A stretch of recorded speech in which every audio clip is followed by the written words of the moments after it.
साठी पैसे ठेवलेत।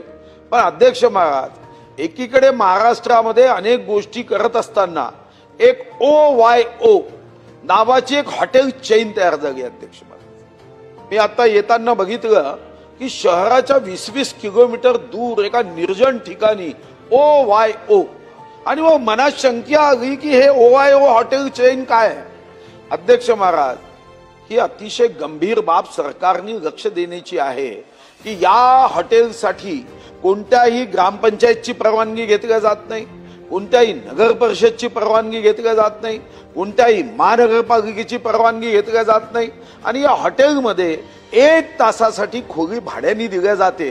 ही कशासाठी दिल्या जाते हा एक पोलीस विभागाच्या अभ्यासाचा विषय आहे की OYOच्या माध्यमातून जर 20-20 किलोमीटर मध्ये कोणीच प्रवासी जाऊन राहत नाही, हा प्रवासी तिथं गेला तर मग त्याचं अर्थशास्त्र कच्चा आहे, कारण जाण्या येण्याच्या टॅक्सीला इतका खर्च येतो, त्यापेक्षा शहरातल्या एखाद्या हॉटेलमध्ये राहणं हे जास्त परवडतं। पण OYO मध्ये जेव्हा जातो तेव्हा खरं तर संस्कृती रक्षकाचं सरकार आहे। इथं जर संस्कृतीचा ऱ्हास होत असेल तर माननीय उद्योग गृह राज्यमंत्री बसलाय, त्यांना OYOचा अभ्यास करावा आणि एकदा महाराष्ट्रात किती OYO आहे याची माहिती हे माननीय मंत्री महोदयांनी देण्याची आवश्यकता आहे।